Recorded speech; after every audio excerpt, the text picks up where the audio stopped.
There's Dominic. His restaurant. Taking care of See you it. again, sir. Nice to see you. Good to be in your house this time. Thank you. Yes, I was in his restaurant. Albany. Nice. Hi.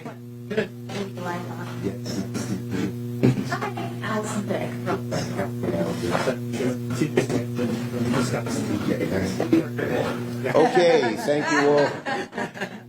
Yeah, it's across the something. All right, it's great to be here, and I just want to acknowledge all the people who are here, who I had the pleasure of meeting. First, my colleagues, Senators Klobuchar, Markey, and Smith, small business owners from across the country. We have Dominic Pernomo, owner of Yono's Restaurant in Albany, New York. I had the pleasure of being there and seeing what a great job he does. We have Beth Beneke, founder and CEO of Busy Baby in Zumbrota. Zumbrota? Zumbrota with the Zumbrota. Zumbrota. That's an interesting name. We have Amy Leinbach, the owner of Big B and Little B in Cedar Park, Texas. We have TJ Samanchin, CEO and owner of Wonder State Coffee in Madison, Wisconsin. We have Andrea Deutsch, owner of Spots the Place for Paws in Pennsylvania. That's P-A-W-S. Thank you. So they don't think you're resting, pause. Joanna Hellrigel from Washington, D.C. We have Ivy Mix from, Joanna's restaurant is or business is called Ama. Did I say it right? She may not be here, so no one will correct me.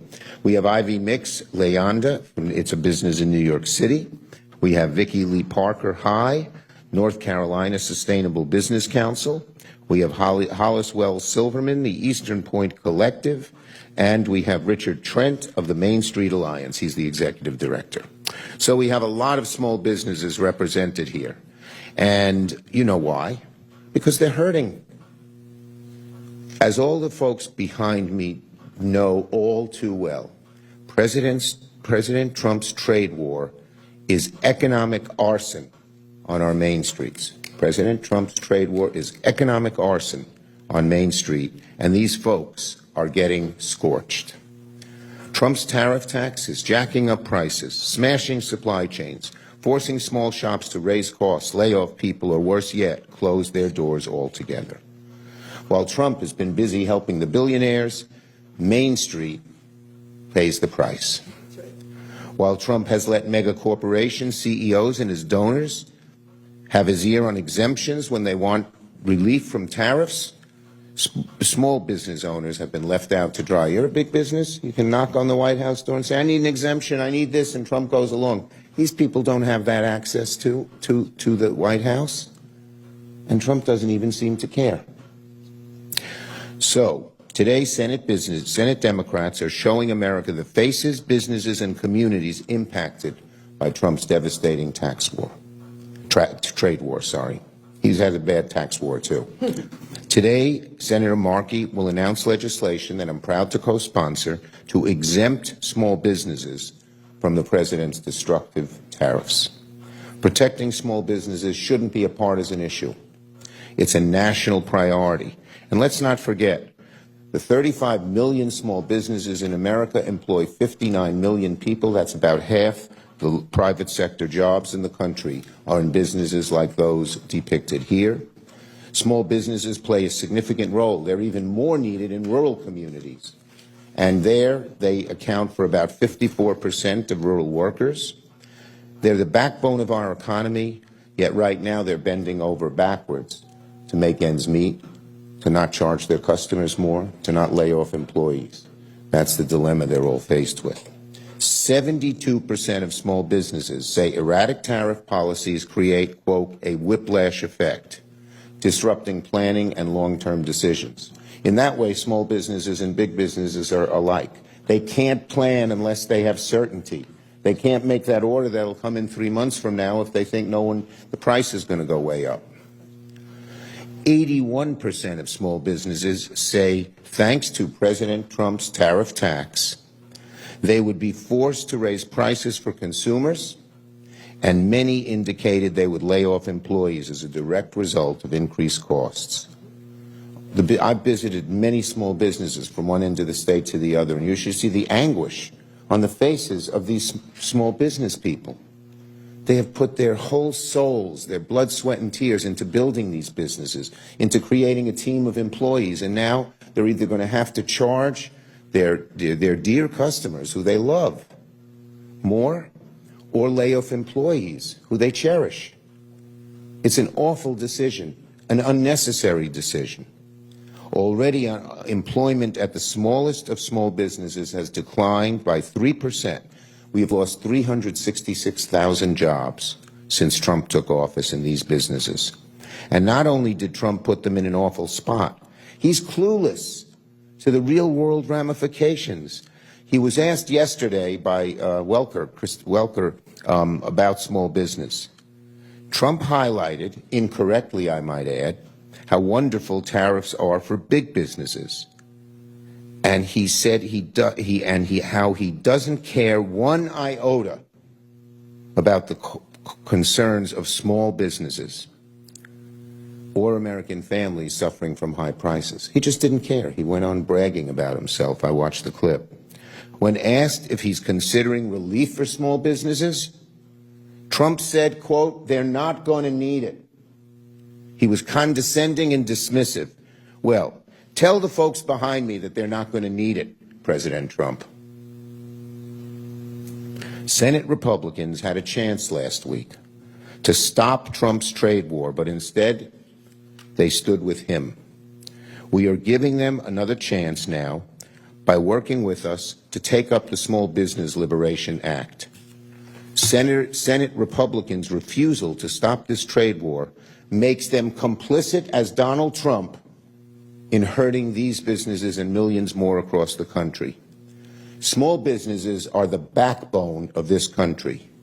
It's time for Senate Republicans to grow a backbone and defend small businesses. And our next speaker is my good constituent and owner of Yono's, a great restaurant that has an Indonesian flavor to it that is just top-notch, and that is Dominic Pernomo. Dominic. Thank you, Leader. Thank you. Good afternoon, everyone. Glad to be here.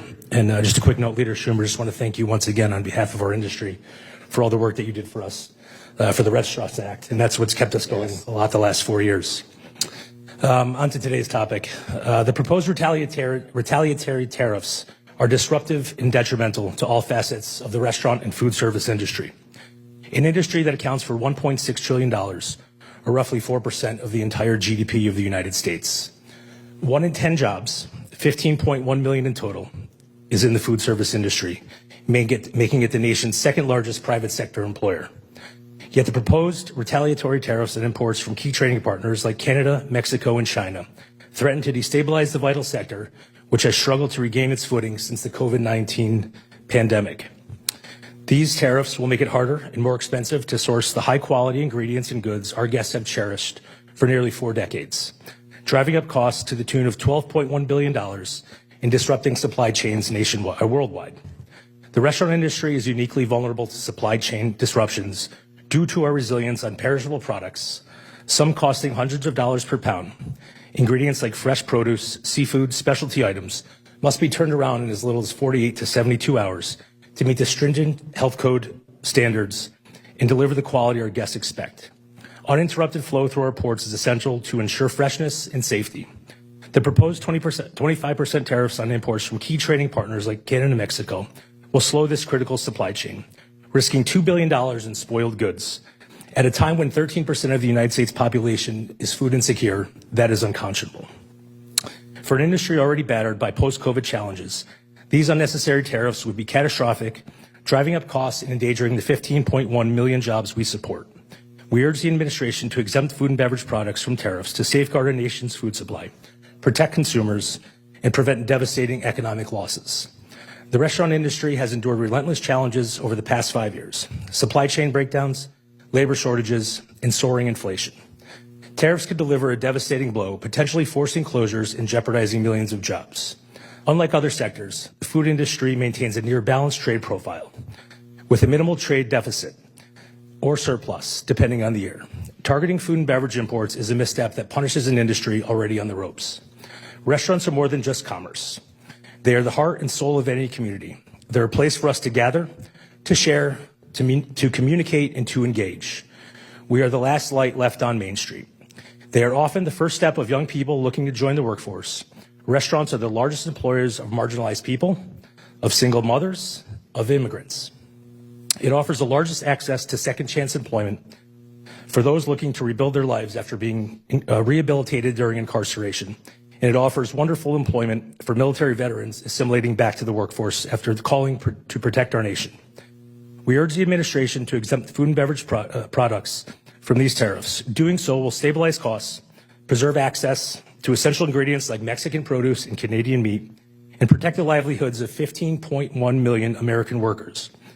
If the administration is truly committed to safeguarding American jobs and strengthening the economy, eliminating these tariffs is a crucial step to secure the future of the food service industry, one of America's most resilient and cherished sectors. Thank you. Thank you, Dominic. Great job. Thank you. Okay. And our next speaker, and I'm going in the set order here, is, and the set order is here, Senator Amy Klobuchar.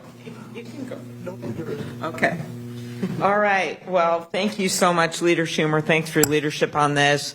Thanks to my colleague, Senator Smith, and mostly thank you, Senator Markey, for having the wherewithal to think of this great idea.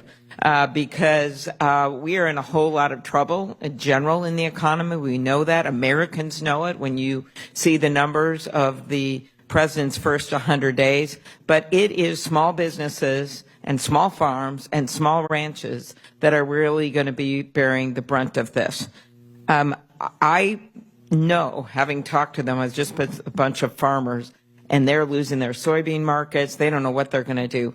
They and the small business owners that are standing here with us today, they do not have a direct dial number for the White House. They do not have the president's cell phone. They are not like a major CEO of a Fortune 500 company that can call and get a meeting with the White House and then get their products exempted.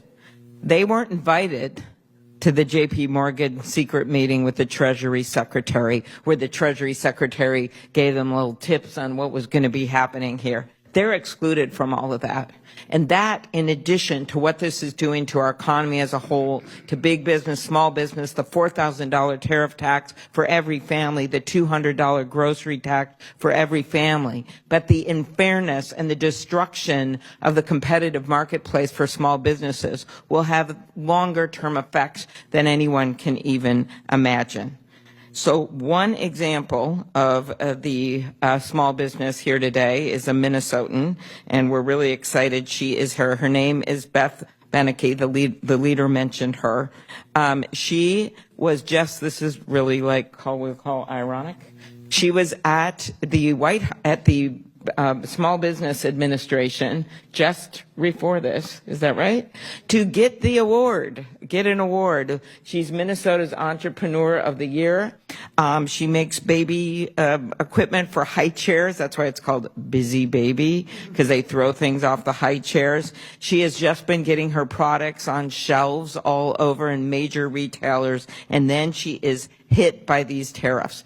This is a living example where they're giving her an award for her incredible entrepreneurship as a small business, and then they're socking with her with these tariffs that make it impossible to run her business. And with that, I turn it over to Beth. Good to see you again. All right. I am Beth Beneke. I am a 10-year Army veteran, active duty, served in Bosnia, Iraq, Kuwait, Kosovo. I had my son Christian 8 years ago, and I had an idea for a baby product. And I made a prototype for myself and one for my friend. And she said, "Oh my gosh, this thing is so useful. You should make it for real." I thought, how would I do that? And I found a product developer who helped me come up with the design, who helped me find a manufacturer. And because this was a product that never existed before, no U.S. manufacturer was willing to take the risk on making it.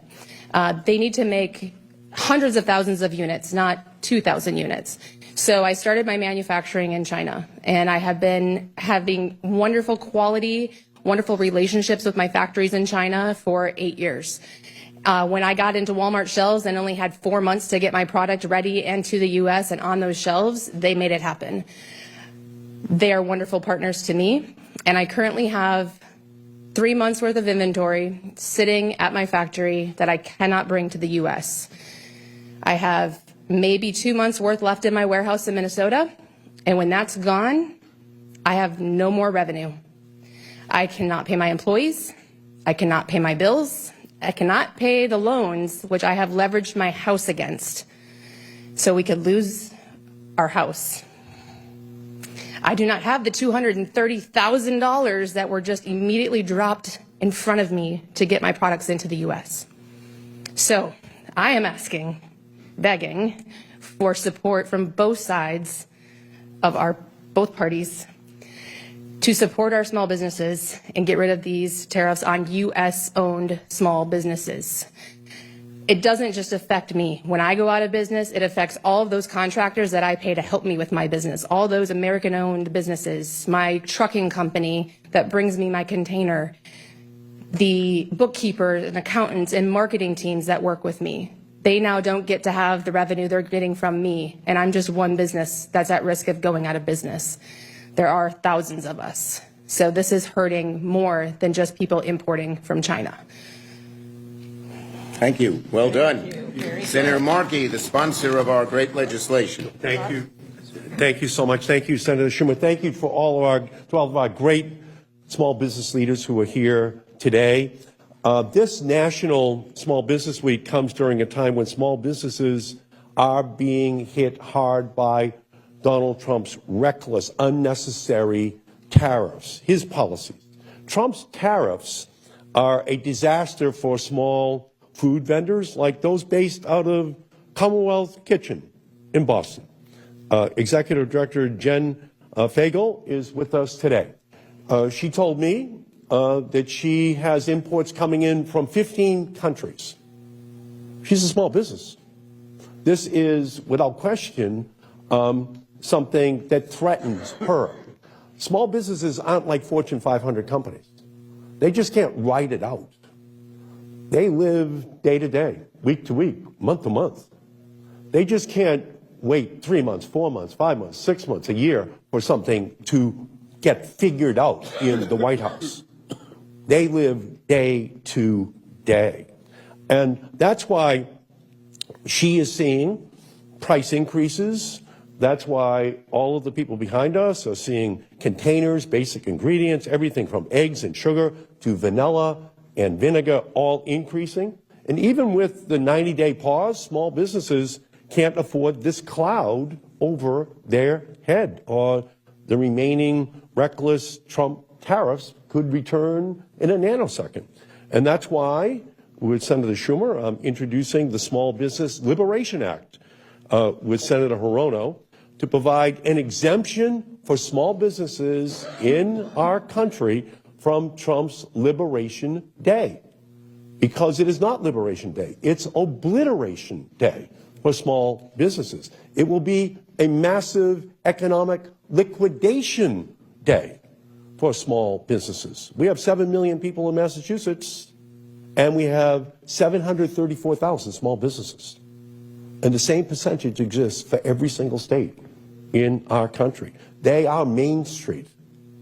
These aren't the firms listed on the NASDAQ or the S&P 500, but they are the lifeblood of our economy. 97% of all businesses that trade internationally are small businesses, and they represent 30% of all trade for our country.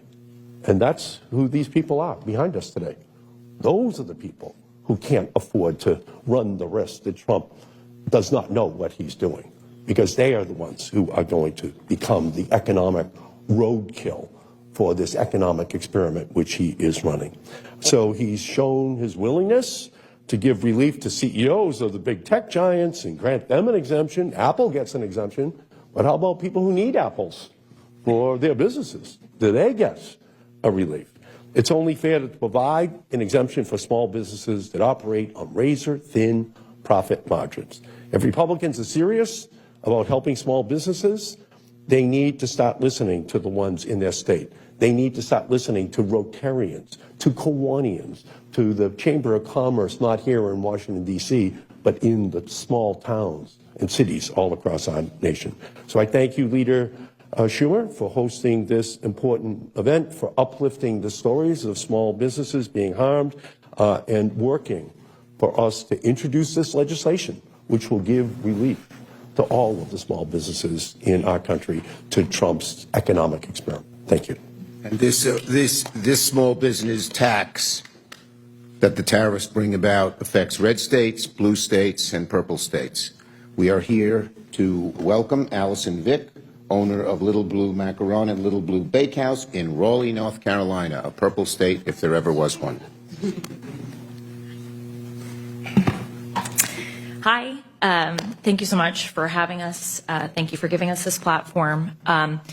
Like you said, I own a bakery in Raleigh, North Carolina, but we're not just a bakery. We are an incubator kitchen for small bakery businesses. So we house small bakeries that are trying to figure out their place in the economy and in the marketplace. And it is so hard to do that when you're constantly up against a tidal wave of things coming against you, like tariffs, taxes, even the cuts to SNAP, Medicaid, anything that's on the chopping block ultimately affects us. We're already seeing packaging delays, so we're not able to even put pastries in the boxes that we've been using for 2.5 years because our distributors are not sending them to us because they're not able to obtain those items. And these are, manufacturers that have U.S.-based products but require things that come from overseas to manufacture their product, so we're not able to receive them.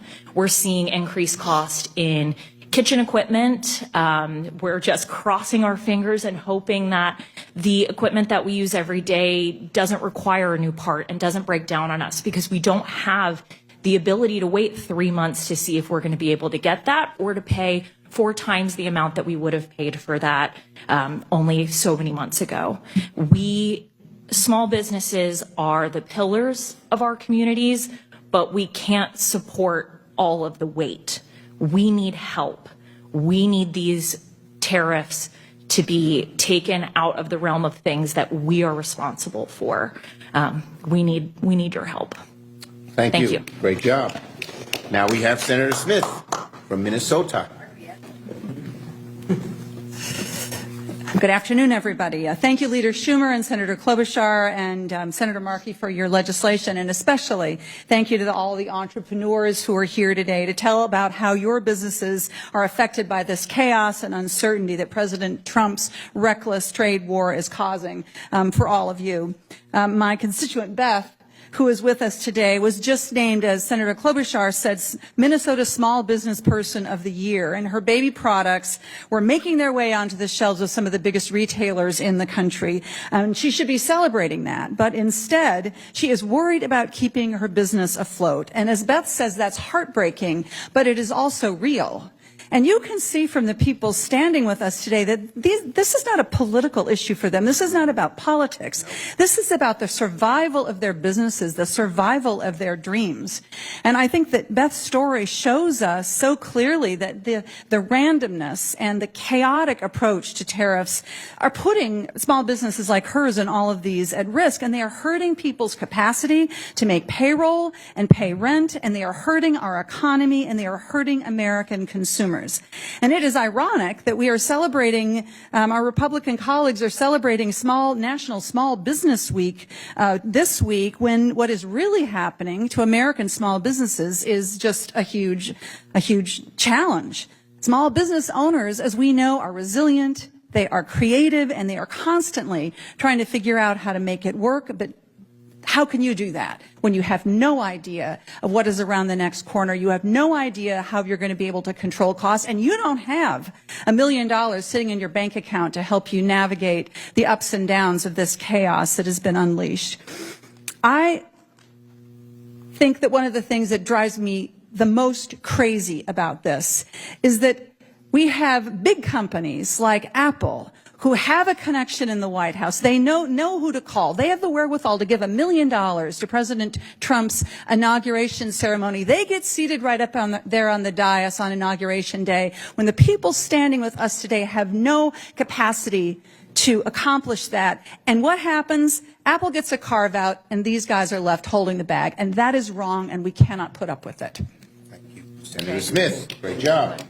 We have two more small business people. T.J. Samanchin, from Madison, owner of Wonder State Coffee in Madison, Wisconsin, Purple State, and Amy Lineback, owner of Big B, Little B in Cedar Park, Texas, a red state. We're from all over. Thank you, Leader Schumer. So my name is T.J. Samanchin, and we import coffee from farmers from around the world. And right now, I'm facing that all the coffee that we import is going to get hit with a tariff. I think the thing I want to underscore, there's been a lot of words shared, a lot of personal stories shared, but that we here, us small businesses, we are on the front line of these tariffs. We are the ones who are paying it. I had to go to my bank and ask for an additional line of credit just to finance the tariff tax. We are the ones who need to come up with the money, and if we can't come up with the money, and like in Beth's case, our product is at risk. So everything that we buy is now at least 10% more, and I don't know, we have countries that we buy from that are on the reciprocal tariff list, and so I don't even know what the cost of some of my product is going to be that's going to be shipping to me pretty soon.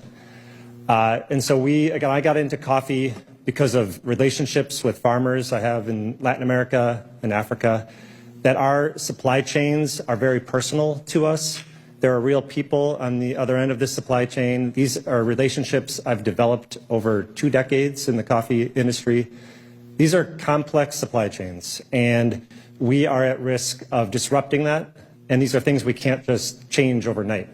I think anyone who knows about business, about importing, international trade, any of that would know this, that these are the simple rules of business, that they are depending on relationships that take months and years to develop. And we are at risk of losing those relationships. So I also want to just share with my colleagues up here and asking for support for small businesses. Thank you. Thank you very much. Last but not least, Amy. There you are. Oh, let me just say your business.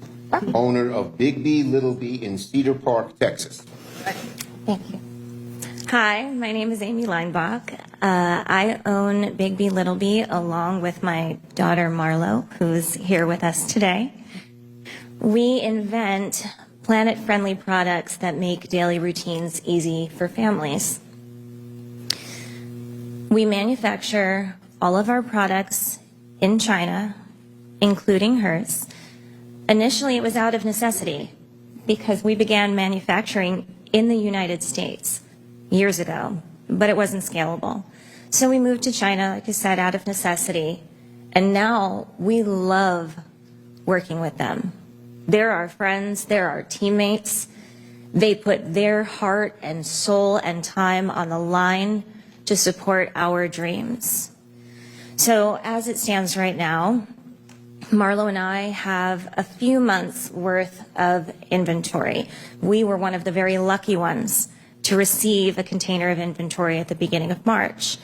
Now, it feels a little funny to have this particular business strategy, but we intend to stretch that inventory as much as possible by pulling back our advertising and slowing our sales. Why? Because it's important for us to stay visible as long as possible so we can just stay relevant in the market. But then what?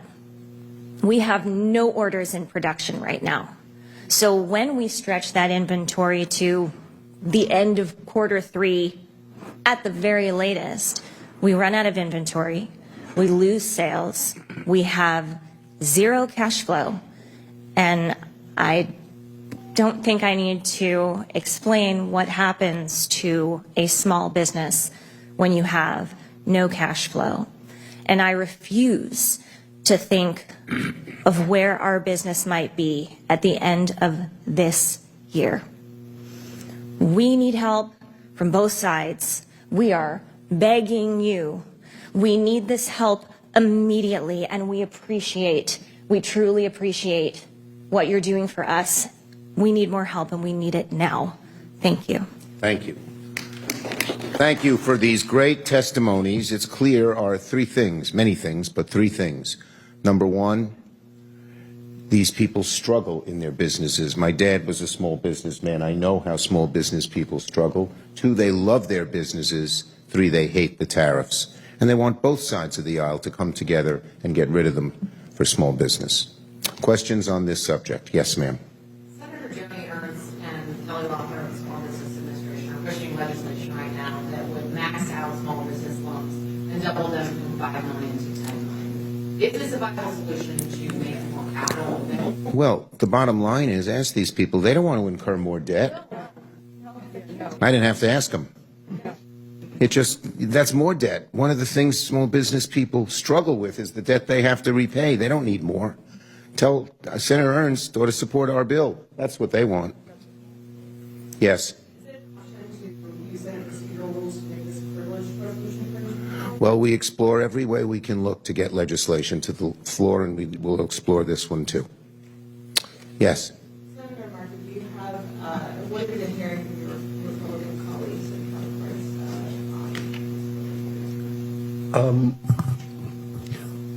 Well, again, we have SBIR. We have STTR.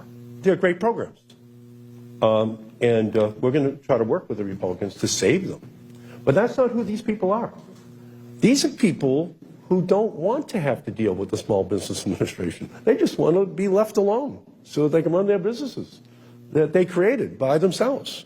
That's who they are. That's who most small businesses are in our country. So what we're hoping from the Republicans is that they'll listen to small businesses who, if they needed it, they would go to the SBA. But that's not what they're asking for. All they're saying is exempt us from the tariffs and we'll go back to work for the country. We'll employ people.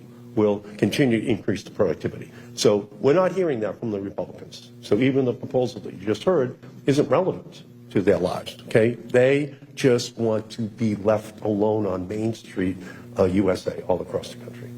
And I'll say one thing. I don't know what we're hearing from our Republicans, but I'll tell you this. Our Republicans are hearing from small businesses across the country because they're really hurting. These people are just such fine people, the backbone of America. And they're hurting for no good reason. We have to help them.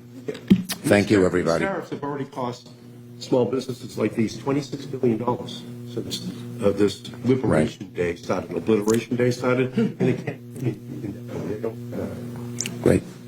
Thank you, everybody. Thank you so much.